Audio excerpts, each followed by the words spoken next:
It took some thinking for me to choose which film I wanted to analyse for this audiovisual essay. I was very attracted to exploring the film Bicycle Thieves as an Italian neorealism film, as well as The 400 Blows, one of the first movies to be made during the French New Wave movement. However, I ultimately was most drawn by Fritz Lang's Metropolis, a science fiction film where we see the segregation of social classes in a giant futuristic city and the conflict this causes. As an art movement, German Expressionism delves beyond the surface and explores psychology, inner emotions, and thoughts through external expression, for example through setting and environment. In contrast, Italian neorealism and the French New Wave are both rooted in the real world and avoid representing anything outside of reality. Being an artist and a painter, I naturally gravitated more towards the German Expressionist style, as I obviously respond more to its visuals and artistic expression. After all, the goal of most artists is to visually represent their perspective of the world rather than replicating reality as we all see it.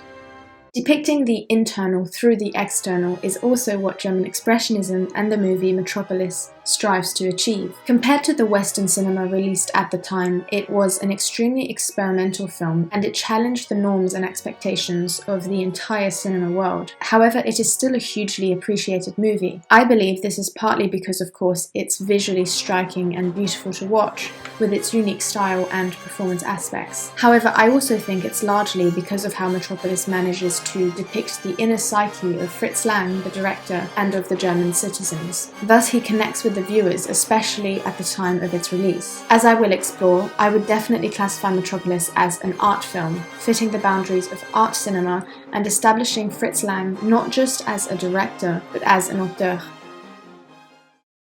Art cinema as a term is difficult to pin down and define perfectly, as its boundaries are constantly changing and adapting to the social, economic, and cultural position we are in. But I think that I can broadly define art cinema as a style of film which goes against the classical narrative techniques of a time period, especially against Hollywood's repetitive methods of production, distribution, and exhibition. For example, Hollywood would employ very standardized storytelling practices centered around linearity, whereas art films would go against the cause-effect linkage of events. Art cinema is recognizable in how characters don't have as much of a clear-cut goal as in classical narrative, and lack defined desires and goals, as well as act for inconsistent reasons. Instead of what Hollywood regularly utilizes, which is clear external causes leading main characters to act, art cinema is classical in its reliance upon psychological causation. This is an essential aspect of German Expressionist films and Metropolis. The German Expressionist movement took place after World War I,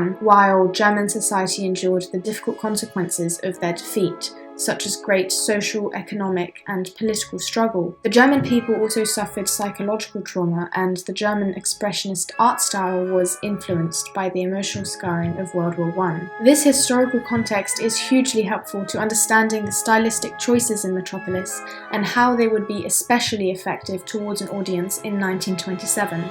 I find German Expressionism to be very visually attractive, and as an artist I can't help but appreciate how the recognisable stylistic elements of it are so fitting for this film. The style can be recognised by its extremely dark and light contrasts known as chiaroscuro lighting techniques. These techniques are obviously effective in conveying tone and mood. Particularly, they are used to depict anxiety and uncertainty, an important aspect of German Expressionism being a movement reflecting the psychological position of Germany. The style also adopts uneven, crooked, and asymmetrical lines, such as in representations of buildings. This also gives the viewer a feeling of uneasiness, as everything feels to not be quite right. Exaggeration is another common tool, such as exaggerating scale, exaggerating acting, or makeup. This is all utilised to externally depict internal emotions and thoughts, and to ultimately more easily control the audience's emotions and reactions. For example, in Metropolis, Fritz Lang wants to project what the characters are feeling through the use of all these techniques, thus giving the audience a chance to understand his and Germany's psychological position. A scene that I feel perfectly demonstrates this is the shift change scene when the workers are being brought underground to the depths of the city.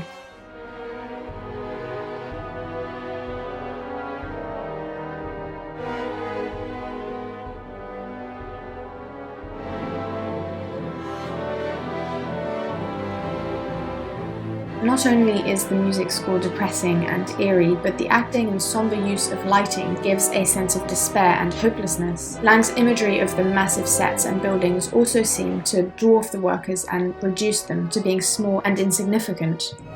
And this is reflecting the emotions and anxiety felt by Fritz Lang and the German people. Of course, the fact that the workers are physically being brought down below the city also shows the separation between lower and higher class citizens in the made-up world of Metropolis. But once again, this is also reflective of what Germany was really going through, enduring social conflict, separation, and division. This is a strong theme Fritz Lang has used in Metropolis. He visually represents issues that were ongoing in his society by literally showing metaphors and exaggeration. Finally, I believe Fritz Lang is an auteur.